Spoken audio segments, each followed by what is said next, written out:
Hey guys, it's a lovely afternoon right here at the farm, and today I want to be taking you guys around just to, show you guys exactly what's happening on the farm. I mean, we've had a few things happening around recently, and I haven't had the time to update you. Meanwhile, take a look at this. I don't know if you can say it. Can you read?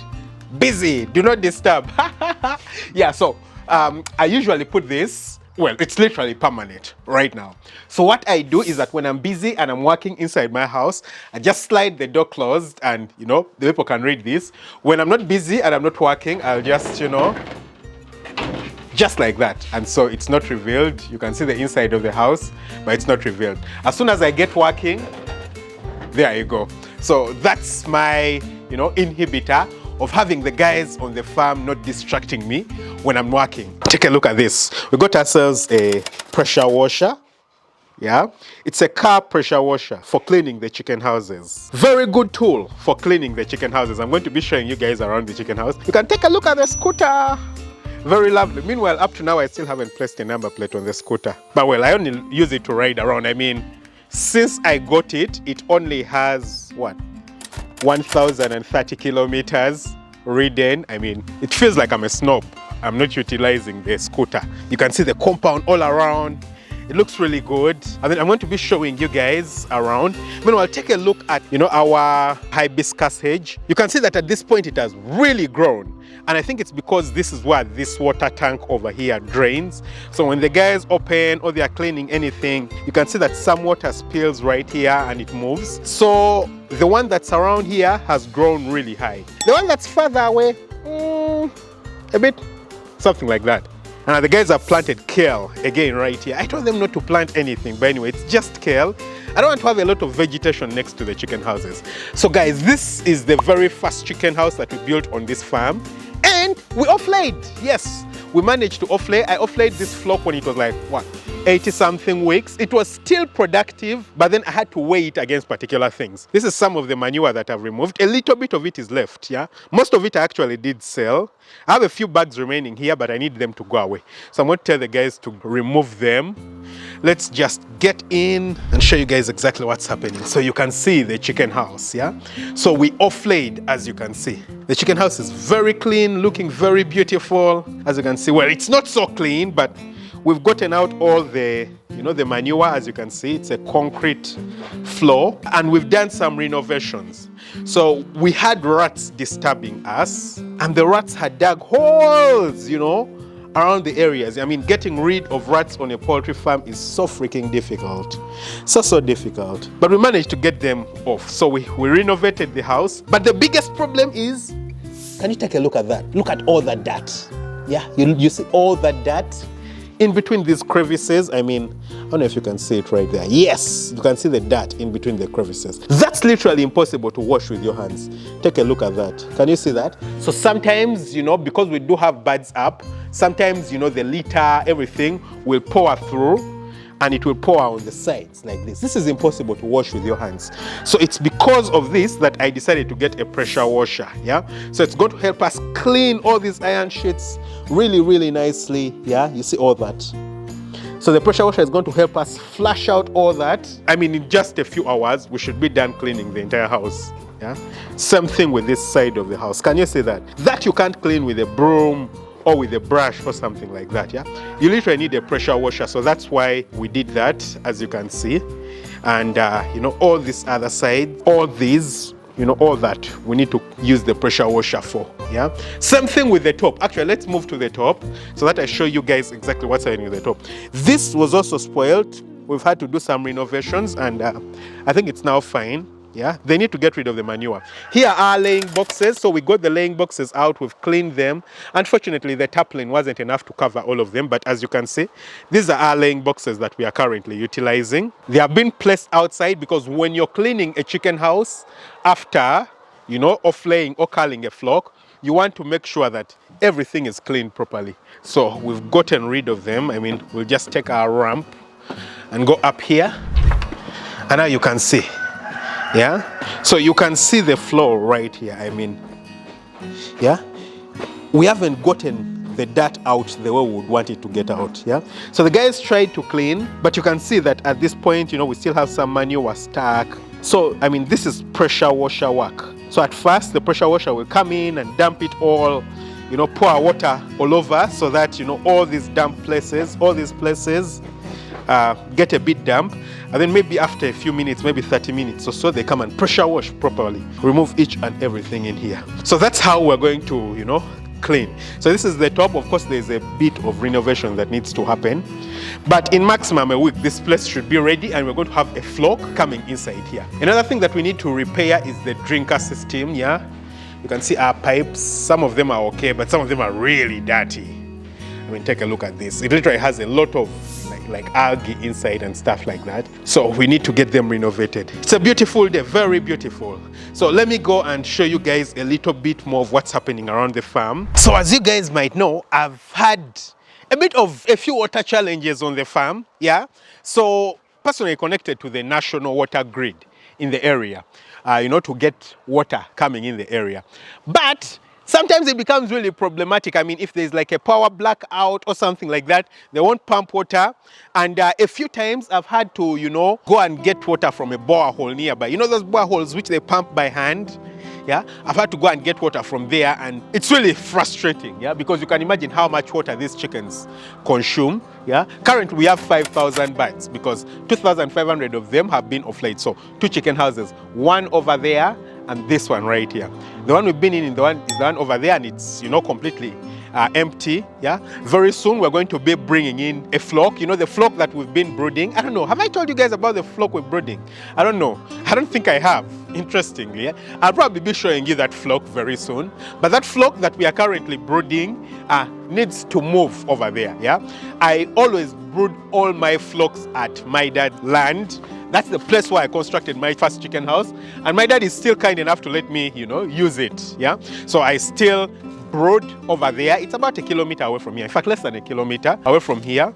And then after that, I bring the birds in here. So we're still doing brooding over there, but in the next few weeks, in fact, in a week and a half maximum, this house should be ready. Yeah? Tomorrow I'm just going to, you know, I'm missing a particular pipe that I need to connect to the pressure washer, you know, to connect to the water and have it, you know, working inside that house over there. So it's the one causing the delay, but tomorrow we should be able to do the cleaning, maybe 2 days maximum to do the cleaning. Then we start bringing in the litter. We've already been disinfecting, praying out for all the bugs to die and things like that. So that's not a problem. You can see my banana plantation. They've just been weeding currently, as you can see. Woo, lovely bananas right there. I mean, there's bananas like everywhere. Yeah, so I had told you guys that I had got a water problem. Yeah, so because of that, I decided to drill a borehole. And it's quite interesting. You see, first time I got someone to come over here and do surveying to confirm whether I can get water over here. They came and told me that no, I think it's quite difficult for you to get water right here.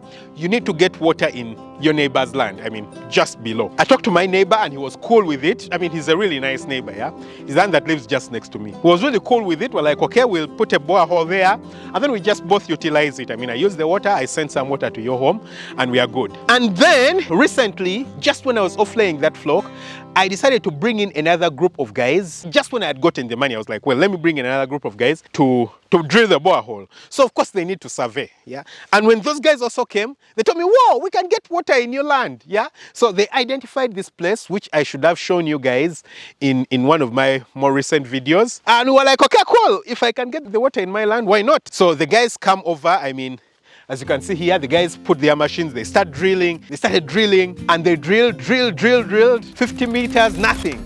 72 meters, nothing. And then they were like, well, we want to get water over here. So they decided to abandon it. I mean, they decided to abandon it, and they were going to go. And I was like, what the hell? Of course, I've already invested quite an amount of money. Yeah, if the guys drill and abandon the drill, or, you know, they don't get water, apparently you pay them 50% of the money of what you had agreed. So of course I have to give them 50%. But then I'm like, now what do I do? So I was like, okay, I think we have to drill at the neighbor's land. Yeah. So what I did is that I decided to now call another surveyor to come in. And another surveyor came in, you know, they checked out this place, then they moved around, checked out another place, checked out other areas, and they told me, well, in the end, we have to go back to your neighbor's land. And I was like, okay. Well, of course, I didn't have a problem with it. I'm like, I already talked to my neighbor before, yeah, and we are good. Meanwhile, if you guys can notice, I have a notice on my gate here telling people not to come in. You know, when it does come to farms, you don't want people to come into your land. Yeah, it's really, really terrible. Take a look at the trees. They have really grown. Woo! Guys, the trees have really grown. I mean, it's Grevillea. Yeah, Grevillea. It's what we planted. So it's on the fence of my land right here. And it looks really beautiful. Yeah, so very soon my farm will literally be a forest. Meanwhile, guys, it's quite interesting. So if someone is passing by the road, because this is the road, if someone is passing by the road, they can barely see the farm. That's where I've been coming from. And I love that. I mean, it's all hidden. You can see the banana plantation, yeah, right there. You can barely see the farm. And I love that. I love the fact that it's difficult for anyone to literally notice that there is a farm over there. Yeah, that means that we know we can have good biosecurity. It minimizes the risk of theft. I just love it. I love how it was done. You can see the tricycle over there. I think he's delivering some maize for the birds. Yeah, he's the one who sells the eggs for us. Okay, yeah, he is. He's delivering some maize for the farm. Anyway, guys, so this is one of my neighbors right here, and I'm going to move along the perimeter of the farm. Now you might be wondering where we are going. Well, we are going to my neighbor's place where I actually managed to put a borehole. Yeah, so after I talked to my neighbor again, and having another surveyor come over, we were convinced that we had to go and drill in another place. So of course that day went by. I lost money because I had to pay 50%. Of course we negotiated that I didn't need to pay, you know, another full pay. So I mean, it was a bit less, you know, to drill the second one, but we had to go ahead and do it. Yeah, so I had to sacrifice because I mean, I've already put it in a lot of money for us to get to this point. I've already invested a lot of money and I'm just not willing to let it go by. Yeah, totally not willing to let it go by. So I was like, okay, cool, let's just go ahead. So this is, again, outside the farm. And can you see this garden that does have maize? Woo, this also belongs to me. So recently I just purchased it, well, about a few months back. But the person who I purchased it from asked me to let me use it to grow maize again. Yeah, so it's probably, well, just a little bit less than an acre, and yeah, we can use it to expand the farm right now. So I can gladly say that the farm is almost close to, you know, maybe 3.7 acres. So it's quite a huge area right here. I wish at least they had gotten the water on my land, but well, they decided not to. And I had no alternative but to just abandon it. It also did have some cassava, but they have, you know, removed the cassava from right here. Again, you can see the farm. These are the chicken houses. You can see the distance between the fence and the chicken house. I mean, it's quite a distance. It's at least what? Maybe 7 meters, 5-7 meters. And that's really important to minimize the chances of malice, yeah? So someone won't just get something or poison or something like that and throw it inside the chicken house. So you don't want to place your chicken house very close to a fence. I mean, it doesn't matter who you are, you would really have some supernatural powers for you to be able to throw something from here and it falls inside that chicken house right there. And also on the side of the chicken house, there is mesh and things like that, yeah? So unless you climb in or something like that, it would be quite difficult for you. So guys, let's just take a walk. Well, I don't know why I need to move all around. Now that this land right there belongs to me, I think I'll put a very small gate on the side there so that if I need to move over to the land, I don't need to move all around. You can see my house. Yeah, this is my little tiny farmhouse. It's where I work from when I'm on the farm. And by the way, all this land has apparently been put up for sale and I can buy it when I do decide to buy it. Let's just wait for my wallet to become happy.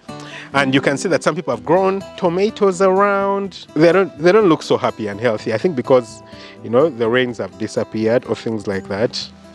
I can see that they even planted some kale inside here. If you're in Uganda, for us we call it skuma wiki. You know, it's the fancy people who call it kale. Anyway, so this is my neighbor's land right here. And at first we thought we would put it right there. Do you see that tree? That's a really huge tree and an anthill just next to it. So apparently those things signify that there is a lot of water. But when the surveyor came, he got another place. So as you can see, these are track marks for a truck that passed here. You can see the farm right there. And we opened up the fence right there because there is no road. So we had to open up the fence for a truck to pass.